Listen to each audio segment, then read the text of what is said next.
Hello bachcho, let's read the question. Observe the three columns in which column 1 represent molecules, column 2 represent bond orders, and column 3 represent molecular properties.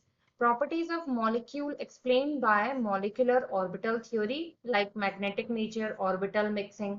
अब यहाँ से question में क्या करा है, which is correct combination.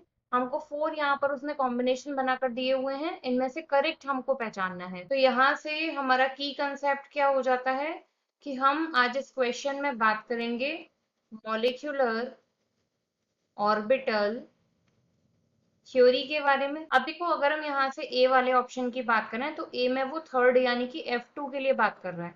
A fluorine 9 electrons, 2 में हो जाएंगे टोटल 18 इलेक्ट्रॉन्स। तो इसकी फिलिंग करके देख लेते हैं। तो ये आ जाएगा हमारा sigma 1s2, sigma star 1s2, फिर आपका हो जाएगा यहाँ से sigma 2s2 and sigma star 2s2। फिर यहाँ से क्या आ जाता है आपका सिग्मा 2pz2, फिर आ जाता है पाई 2px2 एंड पाई 2py2। फिर इन्हीं के एंटी बॉन्डिंग आ जाएंगे, that is pi star 2px2 and pi star 2py2।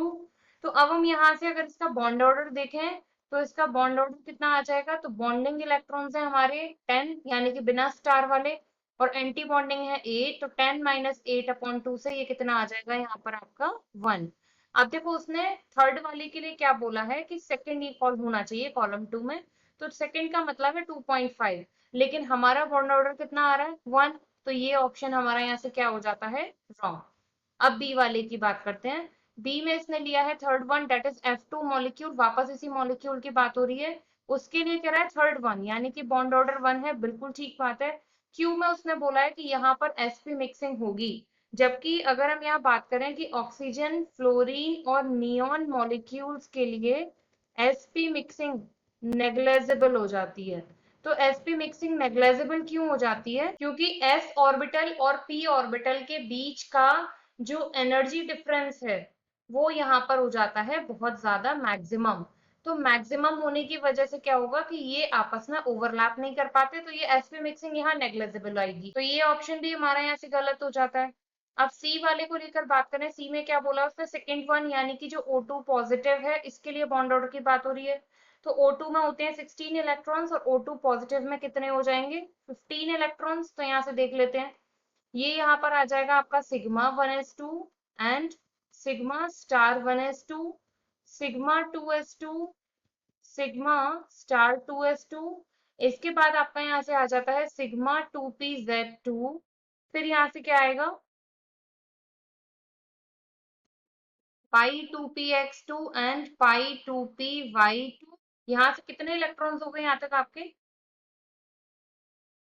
14 हो गए। अब आपका क्या बचा है यहाँ से पाई स्टार 2px1, और यहाँ आके आपका हो जाता है 15, तो पाई स्टार 2py आपका हो जाएगा 0। अब बॉन्ड ऑर्डर निकाल के देखें तो इसका बॉन्ड ऑर्डर यहाँ से कितना आएगा 10 माइनस 5/2 से 2.5। देख लेते हैं ऑप्शन में क्या कह रहा है। सी वाले के लिए हमसे कह रहा है सेकंड यानी कि O2 पॉजिटिव का सेकंड वाला यानी बॉन्ड ऑर्डर 2.5, बिल्कुल ठीक है। पी में इसने हमसे क्या बोला कि ये डायामैग्नेटिक होगा। अब अगर हम लास्ट वाला देखें तो लास्ट में एक ही इलेक्ट्रॉन गया है, इसका मतलब जब अनपेयर्ड इलेक्ट्रॉन्स रह जाते हैं तो फिर ये कैसे हो जाते हैं पैरामैग्नेटिक, ना कि डायामैग्नेटिक। तो ये ऑप्शन भी गलत हो जाता है। आखिरी वाले के लिए बात कर लेते हैं, डी वाला। डी में आपका फर्स्ट यानी B2 मॉलिक्यूल को लेके बात कर रहा है, मतलब 10 इलेक्ट्रॉन्स। इसकी हम लोग फिलिंग कर लेते हैं। तो ये हो जाएगा आपका sigma 1s2, sigma star 1s2, फिर आ गया आपका sigma 2s2, sigma star 2s2। अब आपका देखो क्या आएगा यहाँ से पाई 2px पाई 2py। तो यहाँ पर अब कितने कितने इलेक्ट्रॉन बचेंगे इन दोनों में, दोनों की क्योंकि एनर्जी बराबर है तो दोनों को 1 1 इलेक्ट्रॉन मिलेगा। तो 1 1 इलेक्ट्रॉन मिलने से जो आपका यहाँ से बॉन्ड ऑर्डर होगा वो कितना हो जाएगा 6 माइनस 4/2 से 2/2 से बॉन्ड ऑर्डर आया 1, और 1 1 इलेक्ट्रॉन देखते हुए हमने यहाँ पर लिख लिया पैरामैग्नेटिक। अब मैच कर लेते हैं कंडीशंस। फर्स्ट वाले के लिए कह रहा है थर्ड वन होगा, तो फर्स्ट वाला यानी कि B2 third one bond order 1, बिल्कुल ठीक है। उसके बाद कह रहा है are that is paramagnetic in nature, सारी कंडीशंस फुलफिल हो गई। तो यहाँ से डी जो है ये आपका हो जाता है correct answer. I hope you understood well, thank you.